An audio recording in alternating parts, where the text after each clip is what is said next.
எபிரேயருக்கு எழுதின நிருபம் 4ஆம் அதிகாரம். ஆனபடியினாலே அவருடைய இளைப்பாறுதலில் பிரவேசிப்பதற்கேதுவான வாக்குத்தத்தம் நமக்குண்டாயிருக்க, உங்களில் ஒருவனும் அதை அடையாமல் பின்வாங்கி போனவனாக காணப்படாதபடிக்கு பயந்திருக்க கடவோம்.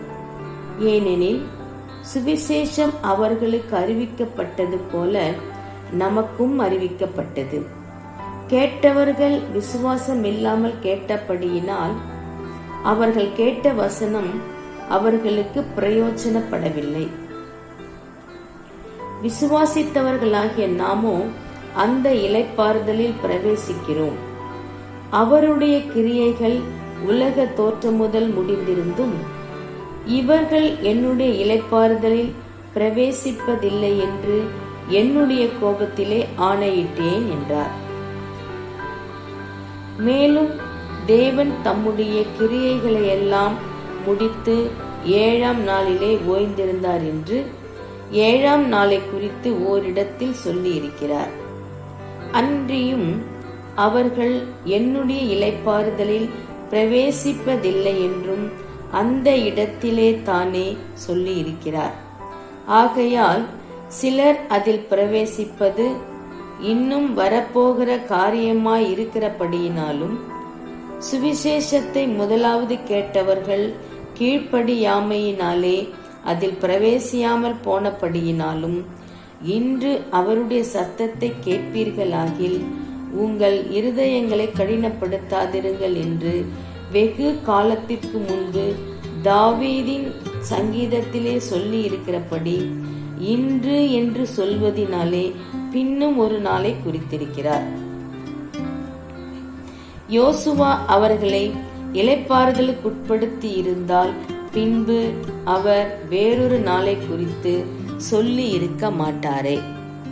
ஆகையால் தேவனுடைய ஜனங்களுக்கு இளைப்பாறுகிற காலம் இனி வருகிறதா இருக்கிறது.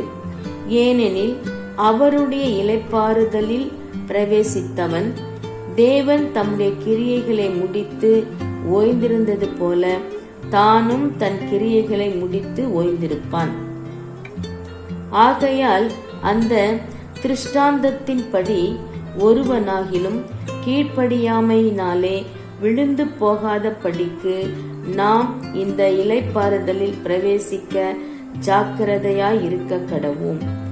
தேவனுடைய வார்த்தையானது ஜீவனும் வல்லமையும் உள்ளதாயும் இருபுறமும் கருக்குள்ள எந்த பட்டயத்திலும் கருக்கானதாயும் ஆத்துமாவையும் ஆவியையும் கணுக்களையும் ஊனையும் பிரிக்கத்தக்கதாக உருவ குத்துகிறதாயும் இருதயத்தின் நினைவுகளையும் யோசனைகளையும் வகையறுக்கிறதாயும் இருக்கிறது.